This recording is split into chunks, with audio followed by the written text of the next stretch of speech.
The mountain and the mists. The mists swirl around a sacred peak. Thunderheads crash, and the silence hums with anticipation. Mount Sinai. More than a mountain, it's where chaos encountered divine order. Have you ever wondered what it truly means to flourish as a human? What if the answers are found in an ancient moment, a covenant between God and humanity, forged in the wilderness? In this epic journey, we'll uncover how the law given at Sinai speaks not only to the ancient world, but to our fractured modern lives. Join us, subscribe, like, and stay until the end as we reveal how divine design can guide us to human flourishing. Let the Sinai story transform your perspective. Imagine, if you will, a landscape stripped bare, a theater of rock and sand where the very silence seems to vibrate with an unseen energy. The Sinai wilderness, a place of stark, unyielding beauty, a crucible where the human spirit, confronted with its own fragility, encounters the immensity of the divine. This is not a mere geographical location. It is a spiritual topography, a terrain etched with the footprints of God's decisive intervention in human history. We stand here in the shadow of this ancient mountain, not as passive observers, but as witnesses to a seismic event, a moment when the very fabric of reality seemed to tremble. Smoke, not of earthly fire, but of divine presence, billowed and surged, a visible manifestation of the unseen. The earth itself, that solid, unyielding foundation of our existence, quaked as if in recognition of a power beyond its own. A nomadic tribe, a people wandering in the wilderness, their history a tapestry of hardship and hope, found themselves at the foot of this mountain. They were about to receive something far more profound than mere legislation. They were about to encounter the very logic of creation, the divine architecture that underpins the universe itself. Philosophers, in their pursuit of wisdom, have often spoken of a natural law, an inherent order woven into the cosmos, a moral compass guiding human action. But at Sinai, this abstract concept took on flesh and blood. It became a revelation, a divine pedagogy, a direct communication from the Creator to His creation. The law given at Sinai is not simply a set of rules. It is a disclosure of God's heart, a glimpse into His vision for human flourishing. What does this moment say about God's vision for human destiny? It speaks of a world ordered not by arbitrary decrees, but by a loving intelligence, a divine architect who has designed the human soul for a specific purpose. These commands, these ancient pronouncements, are not chains binding us to a bygone era. They are signposts, guiding us towards the fullness of our humanity. Our world, fractured and fragmented, often seems adrift in a sea of moral relativism, where every opinion is deemed equal and truth itself becomes a casualty. Yet, the echoes of Sinai resonate across the millennia, reminding us that there is an objective moral order, a bedrock of truth upon which we can build a just and compassionate society. The law given at Sinai is not a relic of the past. It is a living word, a timeless invitation to align our lives with the divine design. It speaks to our deepest longings, our innate desire for meaning and purpose. It reminds us that true freedom is not the absence of restraint, but the embrace of our true nature, the fulfillment of our God-given potential. As we gaze upon this sacred mountain, we are invited to contemplate the profound mystery of God's love, a love that seeks not to dominate, but to elevate, to transform, to restore. The law given at Sinai is not a burden, but a gift a pathway to true liberation, a blueprint for the architecture of human flourishing.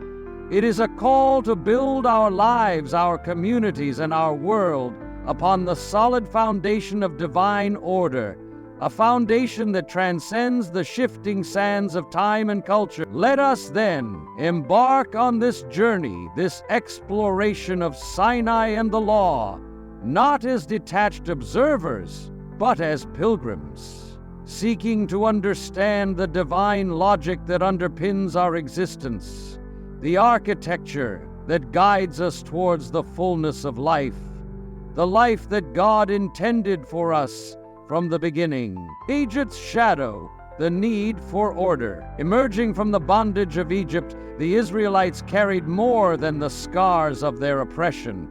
They bore witness to a civilization built on dehumanizing efficiency, where the individual was merely a cog in the grand machine of Pharaoh's empire. In this context, freedom was not merely about escaping chains.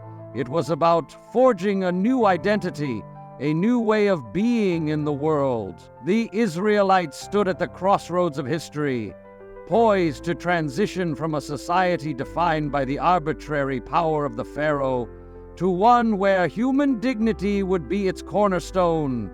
This shift required more than just physical liberation. It demanded a fundamental transformation of their understanding of themselves, their relationships, and their place in the cosmos. As they journeyed through the wilderness, the Israelites grappled with the profound questions of existence. Who are we? What is our purpose? How should we live together? The answers to these questions would not be found in the familiar rhythms of Egyptian life, but in a radical new vision, a covenant forged between God and His chosen people. The revelation at Sinai, a new ontology. At the heart of this new understanding was the revelation at Mount Sinai, an encounter that would forever alter the course of human history. Amidst the thundering of the mountain and the blinding light, God spoke to His people, not as a distant, impersonal force, but as a covenant partner, offering them a unique relationship and a sacred mission. This was not merely a legal transaction, a set of rules imposed from above. It was a revelation of purpose, a divine blueprint for a society where human dignity would reflect the image of God. As Rabbi Jonathan Sacks observed, the law transforms former slaves into co-creators of a society where human dignity reflects divine image. The Israelites, once mere objects in the machinery of Pharaoh's empire, were now called to become participants in God's grand design, co-authors of a society built on justice, compassion, and reverence for the divine. This was a radical departure from the prevailing norms of the ancient world, where power and might were the ultimate arbiters of human worth. The 10 Commandments, the foundation of a just society, the 10 Commandments, the cornerstone of this new covenant, were not arbitrary rules imposed from on high. They were, as Pope Benedict XVI put it, the Decalogue, the fundamental charter of human freedom. They articulated the foundational principles of a just and compassionate society, principles that would resonate throughout the ages and across cultures. The prohibition against idolatry affirmed the uniqueness of the God of Israel, a God who demanded exclusive devotion not out of jealousy, but out of respect for the human soul created in His image. The commandment to honor one's father and mother laid the foundation for a society where the vulnerable would be protected and the bonds of family would be cherished. The prohibition against murder, theft, and false witness affirmed the sanctity of human life and the importance of truth and honesty in human relationships. The commandment to keep the Sabbath a day of rest and reflection recognized the inherent limitations of human beings and the need for spiritual renewal. A covenant of love and responsibility The covenant at Sinai was not a one-way street. It was a mutual agreement, a partnership between God and his people. God, in his infinite love, offered his protection and guidance, while the Israelites, in turn, were called to live lives of obedience and faithfulness. This was a covenant of love and responsibility, a challenge to the Israelites to become a kingdom of priests and a holy nation, a light unto the world. It was a call to build a society where justice would roll down like waters and righteousness like an ever-flowing stream. As the Israelites prepared to embark on their journey into the Promised Land, they carried with them not only the weight of their past, but also the promise of a new future, a future where the principles of the covenant would shape their lives and their relationships, transforming them from a disparate group of individuals into a unified people, a community bound together by a shared purpose and a common destiny. The weight of freedom, the challenges ahead. The path ahead would not be easy. The wilderness, with its harsh realities and hidden dangers, would test the Israelites' faith and their commitment to the covenant. Temptations would arise, old habits would die hard, and the allure of returning to the familiar patterns of Egyptian life would prove a constant threat. But the Israelites were not alone.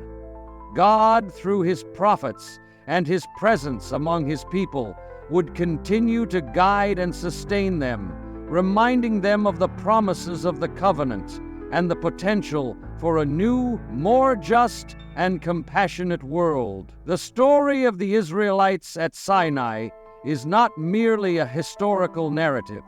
It is a timeless parable of the human condition, a reflection on the challenges and possibilities of living in freedom, of creating a society where the dignity of every individual is upheld and the principles of justice and compassion prevail. As we explore the depths of the covenant at Sinai, we will delve into the meaning of the commandments, the challenges of living a life of faith, and the enduring legacy of this pivotal moment in human history. We will examine how the principles of the covenant have shaped civilizations and inspired movements for social justice throughout the ages. And we will ask ourselves, what does the covenant at Sinai mean for us today? How can we, in our own lives and in our communities, strive to embody the principles of justice, compassion, and reverence for the divine, building a world where the vision of Sinai becomes a lived reality? Ancient law codes, Hammurabi to Sinai. Imagine standing before two towering monuments of law. On one side, the stele of Hammurabi, its ancient inscriptions etched in stone, a testament to the power and authority of the Babylonian king. On the other, the tablets of the Ten Commandments, inscribed with a divine code, a revelation of the divine will.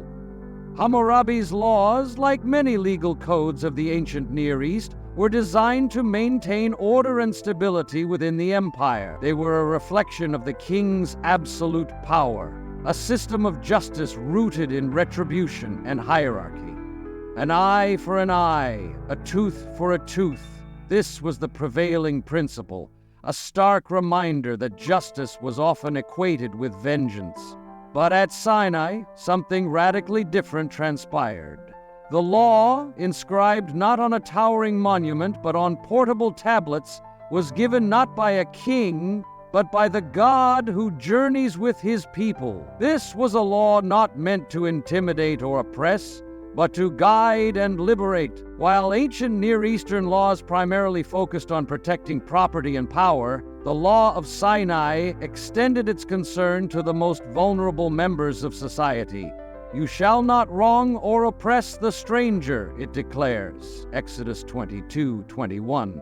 This wasn't a mere afterthought, it was a fundamental principle, a recognition that every human being, regardless of their status or origin, possesses inherent dignity and deserves to be treated with justice and compassion. Hammurabi's laws, with their emphasis on retribution and social hierarchy, were designed to maintain the existing order. The Law of Sinai, in contrast, sought to create a new order, a society where justice flowed not from fear and coercion, but from a deep-seated commitment to love and compassion. It was a vision of a society where the weak would be protected, the marginalized would be uplifted, and every individual would be treated with the respect and dignity befitting a creation of God. This difference is beautifully captured by the theologian N.T. Wright, who observed, "Egypt's pyramids entombed dead kings. Sinai's law nurtured living communities." The pyramids, with their towering grandeur and emphasis on the afterlife of the pharaoh, symbolized the self-glorification of earthly power. The tabernacle, on the other hand, with its mercy seat and its focus on the presence of God among his people, symbolized a different kind of power, a power rooted in love, mercy, and the flourishing of the community. The Law of Sinai was not merely a set of rules, it was a revolution disguised as revelation.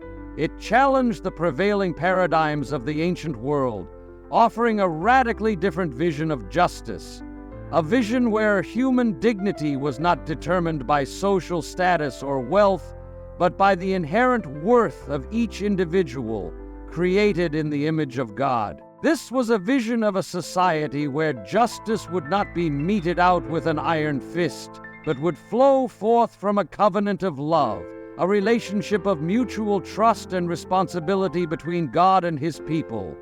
It was a vision that would continue to inspire movements for justice and liberation throughout the ages, a testament to the enduring power of the Law of Sinai to transform hearts and minds and to build a more just and compassionate world. The fire and the word. The encounter at Sinai was not merely a historical event.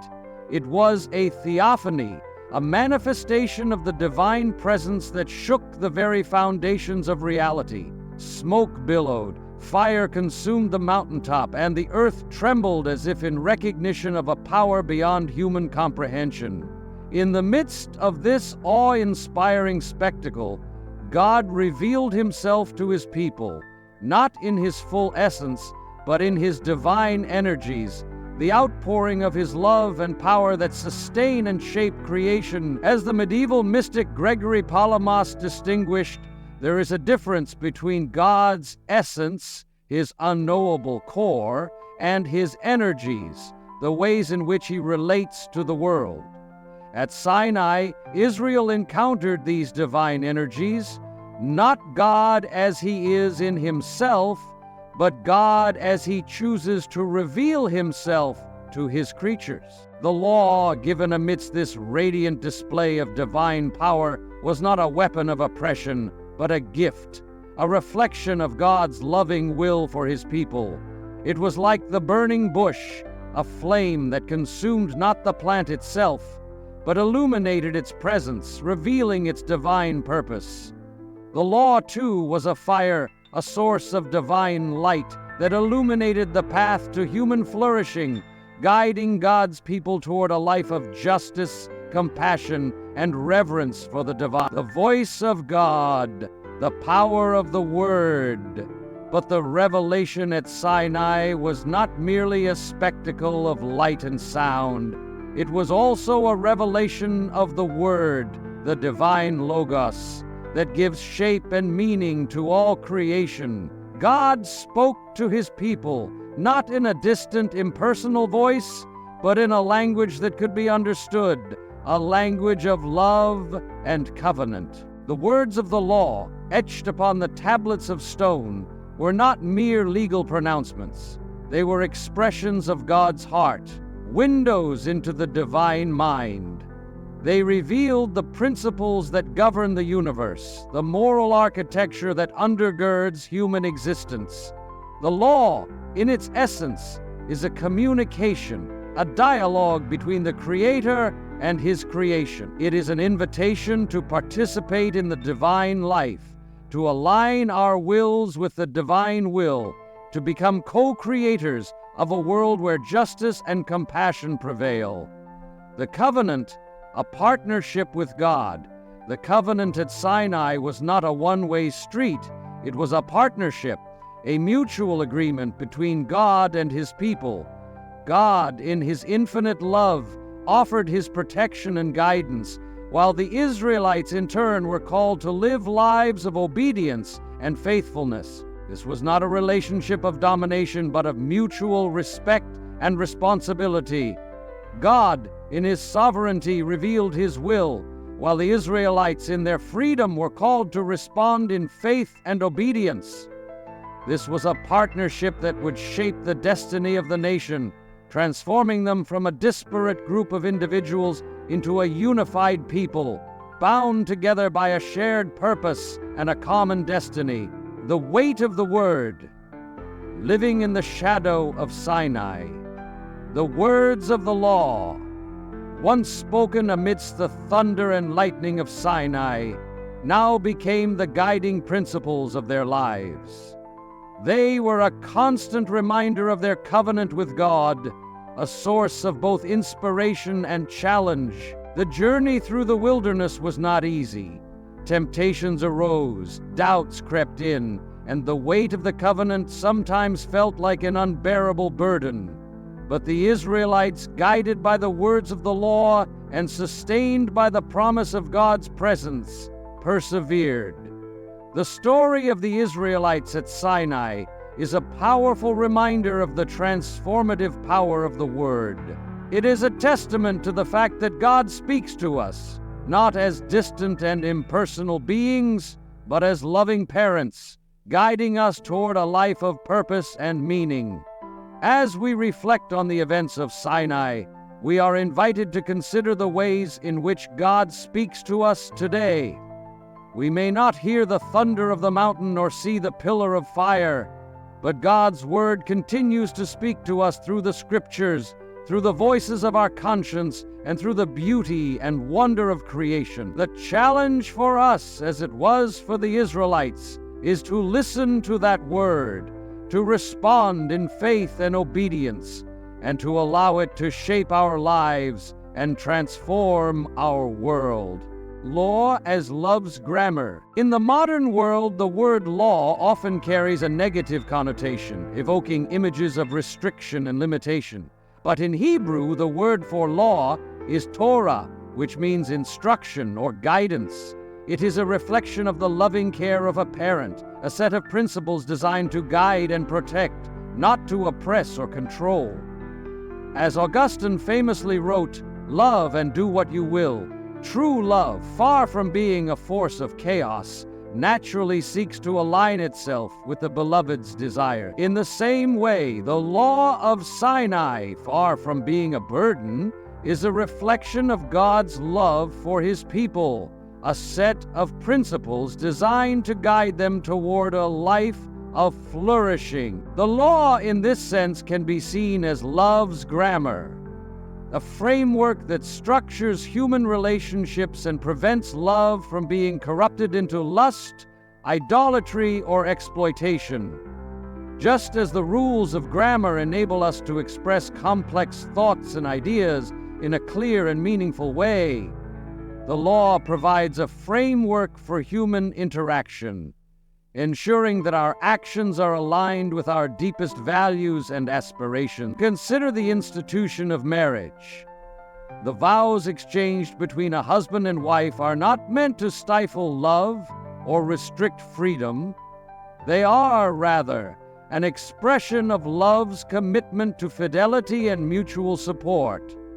These vows, like the commandments at Sinai, provide a framework for the relationship, ensuring that it can flourish and reach its full potential. Similarly, the principles of human rights enshrined in international law are not meant to limit individual freedom. They are, rather, a recognition of the inherent dignity and worth of every human being. These principles, like the law of Sinai, provide a framework for a just and equitable society, a society where the rights of all are protected and the common good is upheld.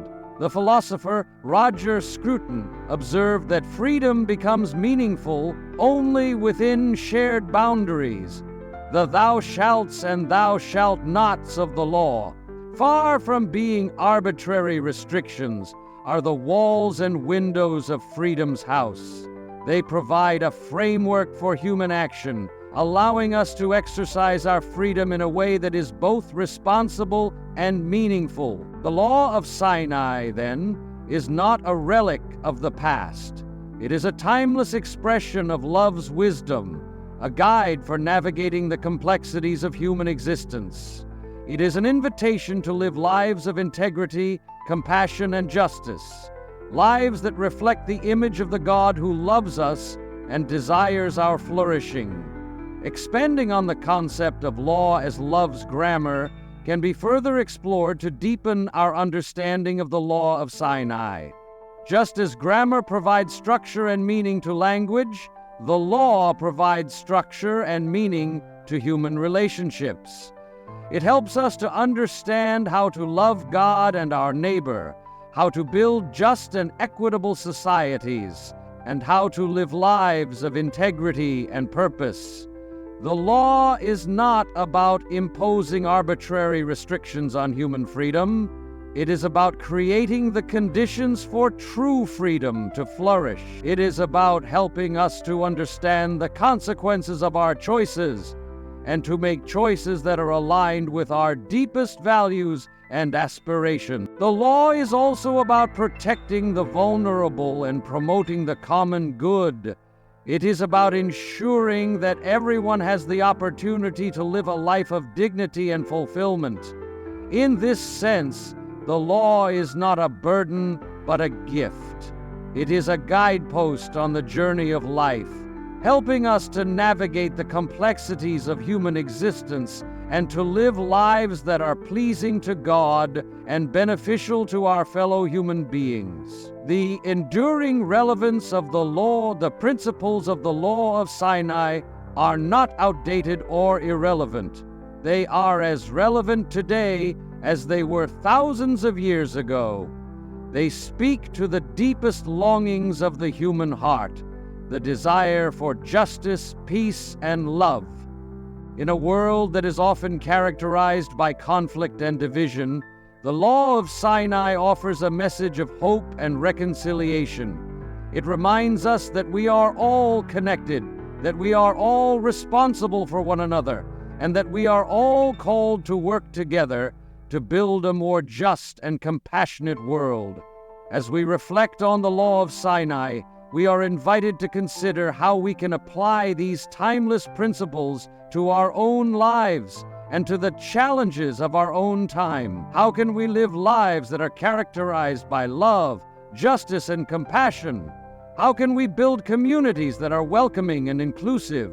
How can we work to create a world where the dignity of every human being is respected and upheld? The answers to these questions can be found in the law of Sinai, a timeless expression of love's wisdom that continues to inspire and challenge us to live lives of meaning and purpose. Vertical and horizontal, the two tablets. The Decalogue, the Ten Commandments, is not merely a list of rules.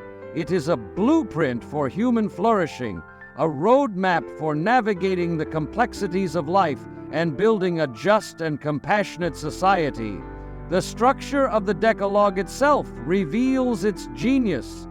The first tablet, with its focus on our relationship with God, lays the foundation for a life of faith and reverence. The second tablet, with its focus on our relationships with others, provides the framework for building a just and equitable society. The first tablet begins with the foundational declaration, "I am your God." This is not merely a statement of fact. It is an invitation to relationship, a call to enter into a covenant with the divine.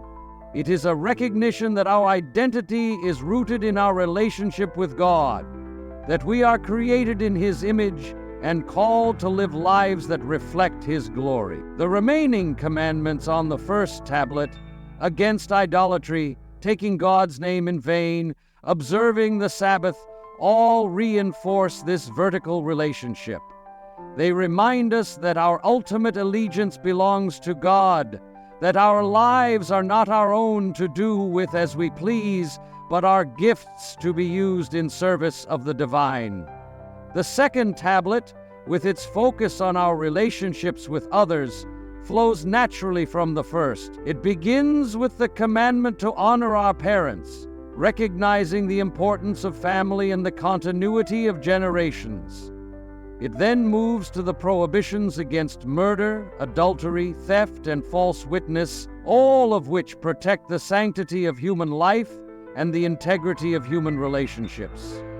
The final two commandments, against coveting our neighbor's possessions or wife, address the inner life, the desires and intentions of the heart. They remind us that true fulfillment comes not from accumulating wealth or power, but from cultivating a spirit of generosity and contentment. The genius of the Decalogue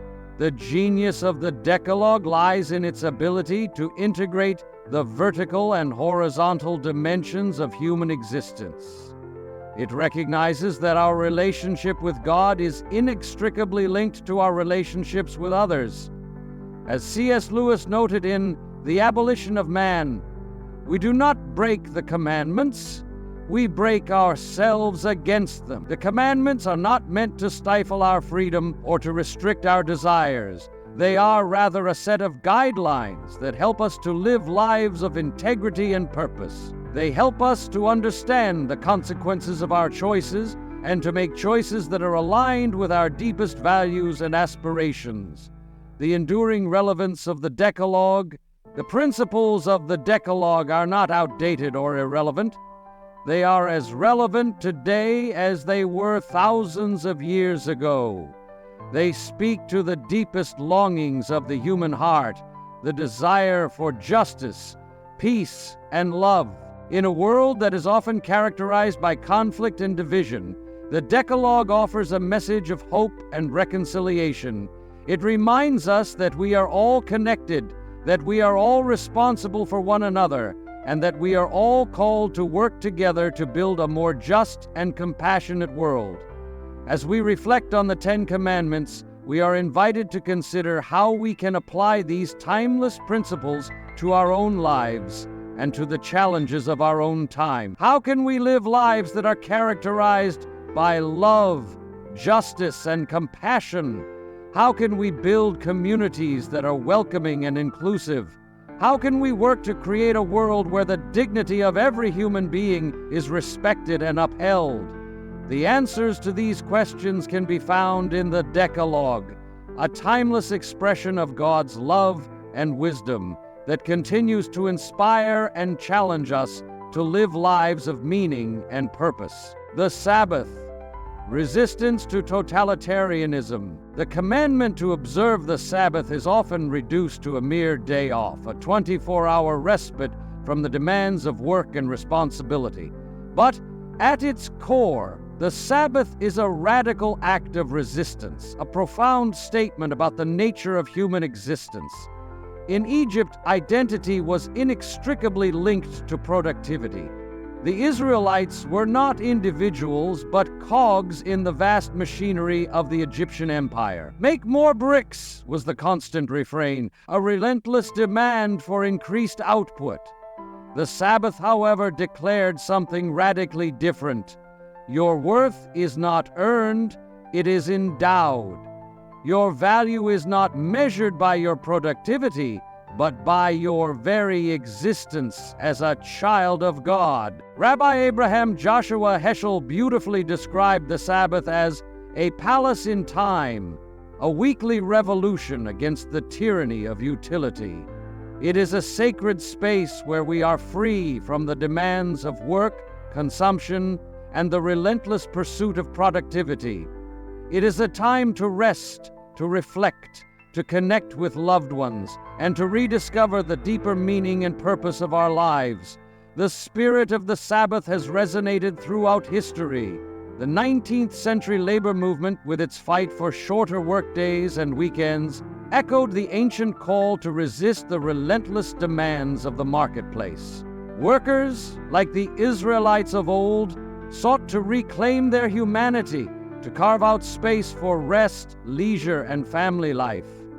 Today, in our hyper-connected world, the Sabbath remains a powerful antidote to the tyranny of the digital age. Algorithms and notifications demand our constant attention, turning us into slaves to the endless scroll. The Sabbath whispers a counter-narrative. Cease. You are not a machine, you are a soul. It is a call to unplug, to disconnect from the constant stream of information, and to reconnect with what truly matters, our relationships, our faith, and our sense of purpose. The Sabbath is not merely a day of rest, it is a spiritual practice, a time to cultivate a deeper sense of our identity and our place in the cosmos. It is an opportunity to step back from the relentless pursuit of productivity and to remember that our worth is not measured by what we achieve, but by who we are. Children of God, created in His image. As we navigate the complexities of the modern world, the Sabbath remains a beacon of hope, a reminder that there is more to life than work and consumption. It is a call to reclaim our humanity, to rediscover the rhythms of rest and renewal, and to live lives that are truly meaningful and fulfilling. Prophetic critique. Law beyond legalism. The prophets of Israel, those fiery voices who spoke truth to power, did not dismiss the law. They did not reject the covenant. Rather, they sought to deepen its meaning and challenge its superficial understanding. The law, they insisted, was not a mere checklist of rules to be rigidly adhered to. It was a living expression of God's love and justice, a guide for building a society where the needs of the poor and vulnerable were met. Let justice roll down like waters, and righteousness like an ever-flowing stream. Amos chapter 5, verse 24. This powerful image, far from rejecting the law, calls for its fulfillment. It demands that the spirit of the law, compassion, mercy, and justice be woven into the very fabric of society. Legalism, on the other hand, is a perversion of the law. It focuses on outward conformity, on meticulously observing the letter of the law while neglecting its spirit.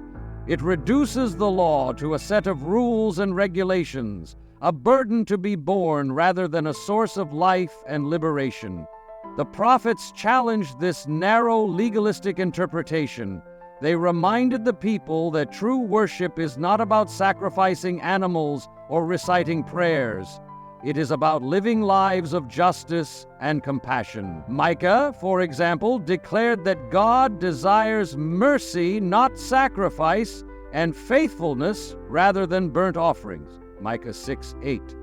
He emphasized the importance of walking humbly with God, of doing justice, and of loving kindness. Jesus, in his ministry, echoed the prophetic critique of legalism. He challenged the religious leaders of his day who had turned the law into a web of burdensome regulations. He overturned the tables of the money changers in the temple, denouncing the commercialization of worship and the exploitation of the poor. Jesus, however, did not come to abolish the law, but to fulfill it. He revealed the true meaning of the law, not as a set of external constraints, but as an expression of God's love for humanity. He showed that the law is not about outward conformity, but about inner transformation, about cultivating a heart of love and compassion. The legacy of prophetic critique of legalism, continues to resonate today. It challenges us to move beyond a superficial understanding of the law and to embrace its deeper meaning. It reminds us that true worship is not about religious rituals or outward displays of piety, but about living lives that are consistent with the values of justice, compassion, and love. The law, when understood in its fullness, is a source of liberation, not a burden. It is a guide for building a just and equitable society, a society where the needs of the poor and vulnerable are met and where the dignity of every human being is respected. As we reflect on the legacy of the prophets, we are called to examine our own relationship with the law. Are we content with outward conformity, or do we strive to embody the spirit of the law in our daily lives? Are we willing to challenge injustice and to stand up for the rights of the oppressed?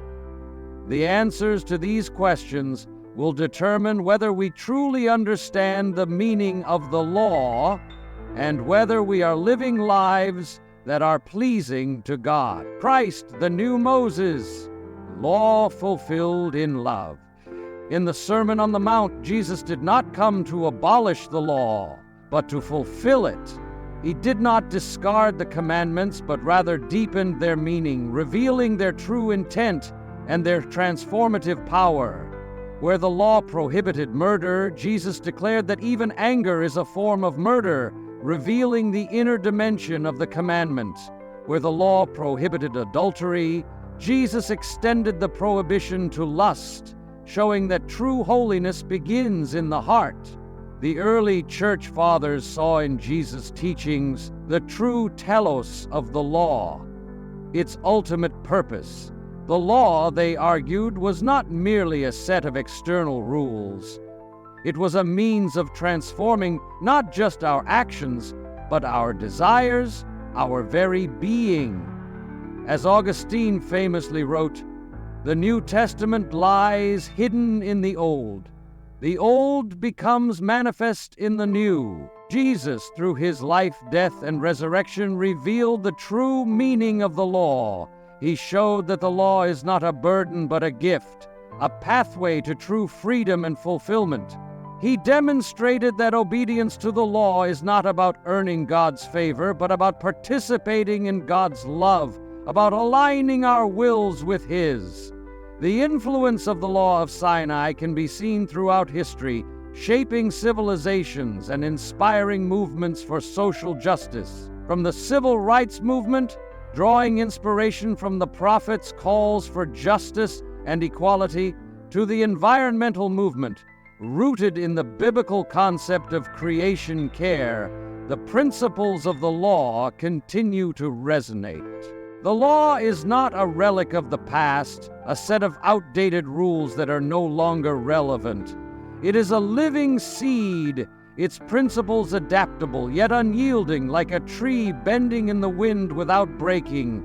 The law provides a framework for building a just and equitable society, a society where the needs of the poor and vulnerable are met, and where the dignity of every human being is respected. As we navigate the challenges of the 21st century, the law of Sinai continues to offer wisdom and guidance. It calls us to live lives of integrity and compassion, to build bridges of understanding, and to work towards a world where justice and peace prevail. The postmodern wilderness. Our age, in many ways, mirrors the wilderness experience of the Israelites. It is a time of uncertainty, of shifting values, and of conflicting voices. But the challenge we face today is not a lack of rules, but rather an overwhelming abundance of them. We are bombarded with information, bombarded with opinions, bombarded with demands on our time and attention. Digital platforms designed to connect us often serve to isolate us, fueling envy and resentment. The 10th commandment. The spread of misinformation and fake news undermines truth and honesty, the 9th commandment. And the commodification of relationships, the reduction of human connection to mere transactions, violates the sanctity of intimacy, the 7th commandment. In this cacophony of voices, it is easy to lose our way, to become disoriented and adrift.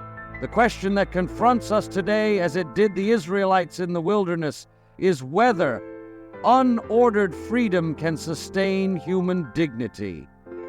Can we navigate the complexities of the modern world without a moral compass?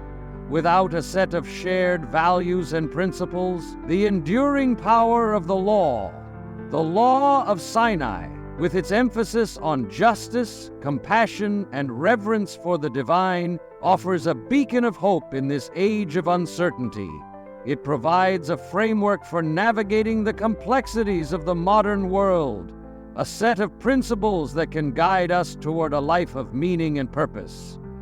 The law is not a relic of the past, a set of outdated rules that are no longer relevant. It is a timeless expression of human wisdom, a reflection of the deepest longings of the human heart. It speaks to our need for connection, for meaning, for a sense of purpose that transcends the fleeting pleasures of the moment. In a world that is often characterized by individualism and self-interest, the law calls us to remember our interconnectedness, our responsibility to one another, and our shared humanity. It reminds us that true freedom is not about doing whatever we want, but about living lives that are aligned with our deepest values and aspirations.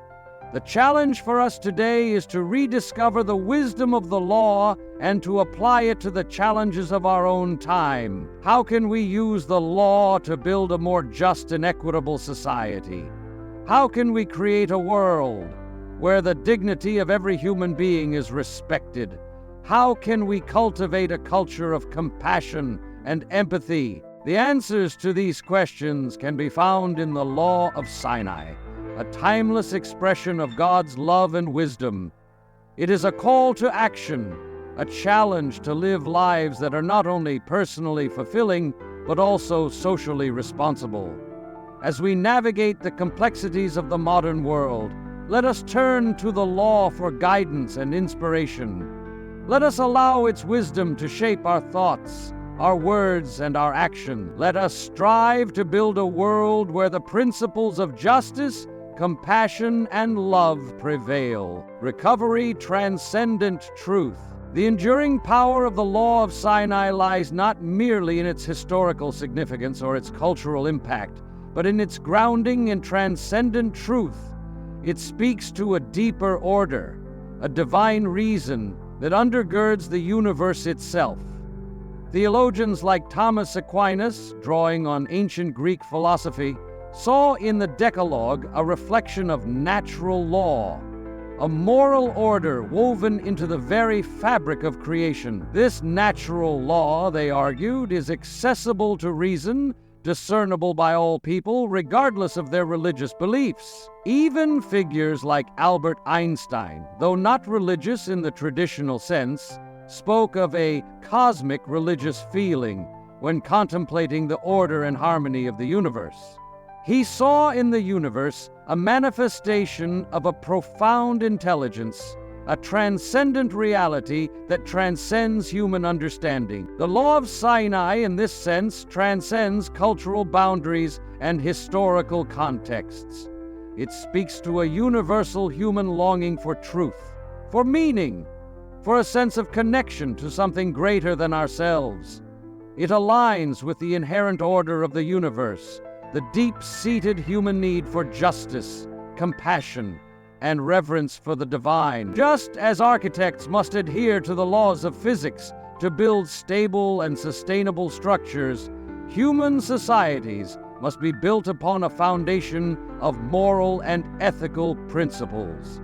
The Decalogue, with its emphasis on justice, compassion, and reverence for the divine, provides a framework for building a just and equitable society, a society that is in harmony with the natural order.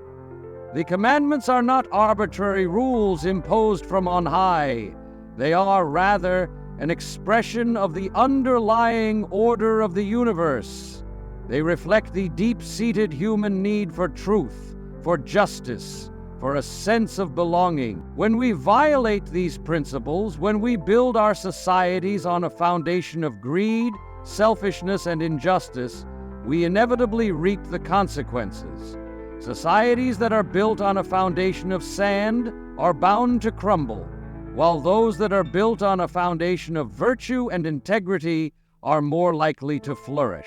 The law of Sinai, then, is not merely a set of religious rules. It is a blueprint for human flourishing, a guide for building a society that is in harmony with the natural order and that reflects the inherent dignity of every human being.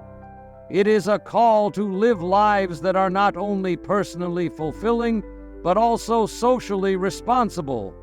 Lives that contribute to the well-being of the whole. As we conclude, let us reflect on the enduring power of the law of Sinai, its ability to transcend time and culture, and its continued relevance in our own lives. Let us strive to live lives that are guided by its wisdom, lives that are a testament to the enduring power of truth, justice, and love. The covenant continues. The legacy of Sinai extends far beyond the confines of any single religious tradition. It is, in essence, the story of humanity's enduring quest for transcendent ethics, for a moral compass that guides us toward the good. Whether expressed through sacred scripture, philosophical inquiry, or the quiet voice of conscience, we echo the ancient plea of Moses, "Show us your way," Exodus 33:13. The law, in its essence, is not a set of arbitrary rules, but a reflection of the deep-seated human longing for order, justice, and meaning. It is a testament to our innate understanding that there is a right and a wrong, a good and an evil, and that we are called to live lives that reflect the highest ideals of our humanity. From the sacred texts of Judaism, Christianity, and Islam to the secular charters of human rights, we see the enduring influence of Sinai's foundational principles. The call to justice, the imperative to love mercy, and the invitation to walk humbly with our God. These are not merely religious pronouncements, they are universal aspirations, shared by people of all faiths and none. The law, therefore, is not a cage for the free, but wings for the lost, a guiding light for those seeking direction in a world often shrouded in darkness. It illuminates the path toward true human flourishing, revealing the inherent dignity of every person and the profound interconnectedness of all life. From the ancient stones of Sinai, a promise emerges, a resounding declaration that chaos is not the final word, that order exists, that justice matters, and that love has a shape. Etched into the very heart of the universe, we find 10 words, not meant to constrain, but to crown us with glory, to elevate us to the fullness of our humanity. These words, these commandments, are not merely prohibitions. They are invitations to a life of purpose, a life of meaning, a life that reflects the divine image in which we were created. They are a call to build a world where justice and mercy prevail, where the vulnerable are protected, and where the dignity of every individual is upheld. In a world often fractured and fragmented, the law of Sinai reminds us of our shared humanity, our common destiny, and our collective responsibility to create a world where peace and harmony reign. It calls us to transcend our differences, to build bridges of understanding, and to work together for the common good. Let us, then, embrace the legacy of Sinai, not as a relic of the past, but as a living testament to the enduring power of truth, justice, and love. Let us strive to embody its principles in our lives, our communities, and our world, so that the promise of Sinai may be fulfilled in our time and for generations to come. Thank you for joining us on this exploration of Sinai and the law, where we've sought to uncover the divine architecture for human flourishing. If this journey into the heart of God's covenant has resonated with you, we invite you to become a part of our growing community, Living Sinai.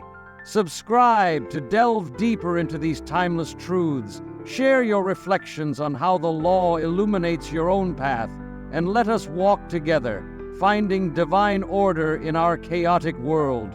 Your voice, your insights, and your experiences are invaluable as we continue to build a community that seeks to live out the eternal principles of Sinai.